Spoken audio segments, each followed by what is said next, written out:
As we all know, Attack on Titan is the second best anime ever, behind only Azumanga Daioh, Gundam, and My Dress Up Darling. And this is in no small part due to it having the coolest anime fights I've ever seen. I'm not even talking about the breathtaking animation and cinematography of the fights in, say, Season 3, with their flawless sound design and downright epic clashes of genius strategy. I'm talking about Attack on Titan's grassroots. Seasons 1 and 2, baby. In the latter stretch, the series ends up heavily leaning into the supernatural powers of the Titans, and besides some admittedly epic moments, I personally didn't care for this approach at all. But back in the earlier seasons, the classic one-on-one Titan fights were truly some of the grittiest, nastiest clashes in anime because of not only their fantastic presentation, but also their realism. These fights remain unforgettable to me because Eren, Annie, and Reiner fight like real fighters and know how to fucking scrap.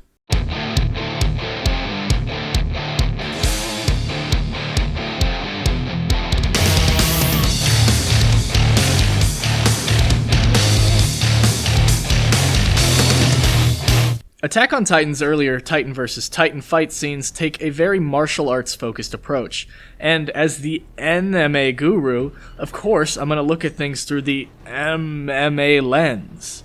Now, what are my martial arts credentials, you may be wondering? I'm glad you asked. I actually, Eren vs. Annie was when AOT was at its peak for me. Mystery, grit, stakes, it had it all. And in terms of the early show, Annie had always been my favorite character. A lot of her characterization was unspoken and subtly went on in the background as to make her eventual reveal as a major character more shocking, and this ironically made it feel more powerful to me anyways. Annie is a survivalist, not a risk-taker. Electing to lurk in relative obscurity, she's ruthlessly calculating and methodical. She remains incredibly emotionally closed off, but not to the point where it feels unrealistic. And being one of the most mysterious characters in the show, she values her life very highly, emitting a subtle aura of importance. She's also just hot and cool. But these traits factor into her fighting style, while in Titan form as well. The primary trait of the female Titan is that it's able to acquire the powers of other Titans, effectively learning new techniques from the opponents she faces. The real-world counterpart to this is very analytical fighters who are collected, strategy-oriented, and highly adaptable as the fight goes on. For those of you who don't know anything about MMA, some fighters that embody this style are Jon Jones, Alexander Volkanovski, and Petr Yan. Historically, these kinds of fighters have pretty much always held skill advantages over their opponents, but face defeat when matched against a highly aggressive, unrelenting fighter who could take a good shot and stay in their face, not giving them any time to think. Which is exactly what Eren does to Annie. He channels his anime determination to relentlessly pursue and suffocate her, forcing her into such a defensive position that she literally freezes up entirely. And while this fight didn't come easy, to say the very least, it's a fight that makes sense for Eren to win, because that's who he is. He's a machine that never stops coming! The point is, in this fight, we get to see awesome and gritty choreography backed by some degree of realism, as well as characters whose styles reflect their personalities, making an already stunning and gnarly fight all the more impactful by highlighting the ideological clash it represents. The calculating and highly defensively sound survivalist, who preserves her safety at all costs, is finally hunted down and defeated by the unrelenting representation of freedom and rage. This epic dramatic narrative being tied down by the real-world parallels of fighting is what makes the series' mixture of grit and over-the-top drama work for me. Now, this is a very abbreviated explanation of why I love this fight, but I wanted to use it to establish some things so I can really get into the meat and potatoes of this video. Eren vs. Reiner. After basking in his glorious victory, Eren is faced with an even more imposing foe, the Armored Titan. While lacking the technique and intelligence of Annie, the Armored Titan holds the advantage of being a bastion of perseverance in his own right, and also being pretty much indestructible. So let's set the stage for this legendary encounter. While texting Eren, Reiner types out, "I'm the Armored Titan, Lamau," and pretends like he's gonna hit send as a joke, but accidentally pushes his finger a little bit too far, and the fight starts fast, with Eren blitzing in and getting cracked badly. It's immediately apparent that he can't get in Reiner's face and just slug it out with him. Reiner's got a literal iron chin and cannot be hurt by Eren's strikes. All Eren's doing by rushing him is giving him more opportunities to land massive shots and slump his mushy Titan body into the ground. Overall, Reiner is just a superior striker with superior athleticism, but he is kinda stupid at times. At this point in the story, Eren is realizing that he's hit a wall. His rage and passion and following emotions can no longer guide him to victory, as he just experienced the most emotionally conflicting betrayal of his life and honestly doesn't even want to attack Reiner. He just knows that he must. Eren has been betrayed and has had his sense of trust shattered by the reveal of Reiner and Bertholt's Titans. His intuition and love for his comrades has finally led him profoundly astray, and this is one of the most major turning points for his character, along with his psychopathic awakening as a child. That's why it's so thematically relevant that this is the first fight where Eren is totally unable to will his way to victory. Reiner is a similarly headstrong opponent with more combat experience and durability, and Eren gets tossed around like a sack of potatoes for the first half of this fight. Hopelessly trying to outstrike the tank of a creature standing in front of him, Eren famously keeps moving forward, attacking relentlessly to no avail, but is simply outmatched by the Armored Titan's superior attributes and is taking vastly more damage than he can return. So it's in this moment where Eren channels a more measured approach, leveraging his fight IQ advantage over Reiner. Here's where things begin to get a bit more technical. Fuck out the way. Eren approaches knowing Reiner will throw a punch once he steps into range, and commits to slipping it to the outside so he can get a grip on Reiner's head and arm, performing a judo throw known as an osotogari. Using Reiner's own momentum against him, the fight hits the ground where Eren has secured what's called a katagatame hold, limiting Reiner's movement and applying pressure.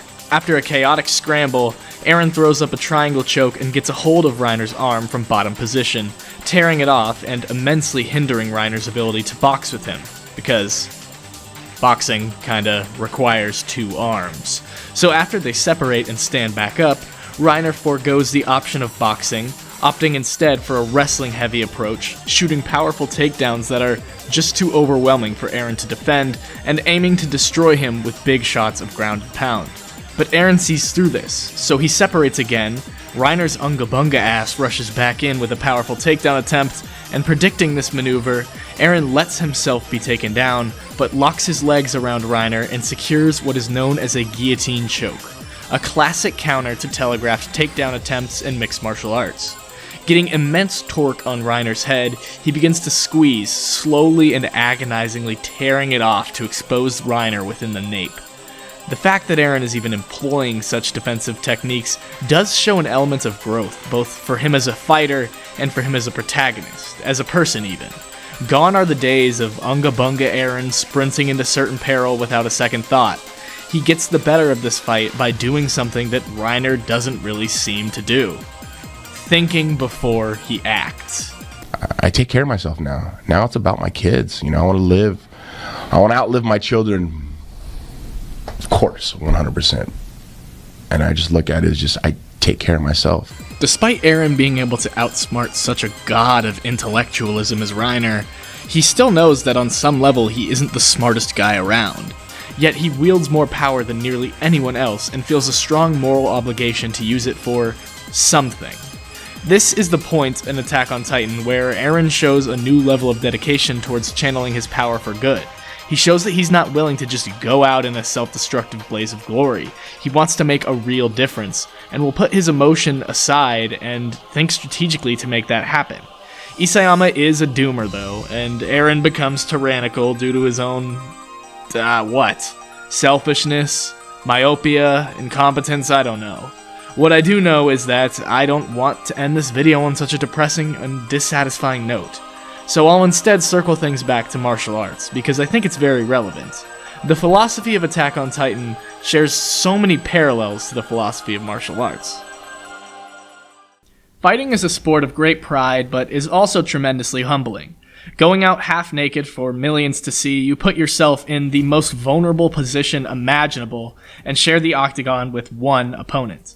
The cage door shuts, and all that remains is you and one other person who wants nothing more than to take your head off. You must make peace with the fact that at any moment you could be knocked unconscious and made into a meme as the world watches. As violent and gritty as MMA fights tend to be, with few exceptions you'll typically see the fighters embrace each other afterward.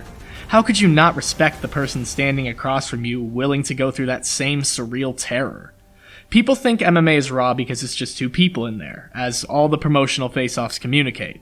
Unlike other team-based sports, a fight is a pure clash of wills, a mano-a-mano collision where the best man wins, right? Well, despite being one of the most individualistic sports, this still isn't the case. There's a crucial step in the fighting process which is easily forgotten by casual spectators, but never forgotten by the fighters: the weight cut. In order to reduce their weight to fight in a certain weight class, fighters often push themselves to the point where they almost pass away from dehydration. This essential step in the fighting process puts fighters' bodies into panic mode, and the fighter must rely solely on their team and coaches to keep them alive and push them through this excruciating process. This is incredibly humbling and represents just how much having a great team matters for being a great fighter. A fighter is nothing without the people they spend every day in the gym with, and they would all admit to that. And a person is nothing without the people who have helped them every step of the way. I mentioned this in an Attack on Titan video because, on some level, Eren realizes this, and wants nothing more than to repay his friends and comrades for all they have done for him. This is one of his greatest motivations. But Eren made a huge mistake, and tried to change the world alone without his team, even if it was supposed to be for their sake. No one man is an army, and no fight is truly a one-on-one. While Eren was the most important piece of the puzzle, he could have never even survived an encounter with Annie or Reiner without the help of the scouts who constantly bailed him out despite being unable to do much damage to the Titans on their own. The fights in this show never are truly one-on-one, just as fights in real life never are. The main theme of Attack on Titan and Eren's character is freedom. Freedom from control of others, but also freedom from reliance on others, as Eren begins to learn after the betrayal he faces. But if you truly want to be free, you must humble yourself and accept that you don't know everything. You don't know alone what's best for the world, as you only have one perspective. Fight all you want, you can never change that. Eren truly was nothing without B, Sumgoon, Artemis Locke, Hermit's Nook, Trey, and Karza. Wait! Those aren't Eren's friends! Those are my patrons! Wah! What a silly mistake! Thank you. Don't forget to like, subscribe, and follow The Anime Guru.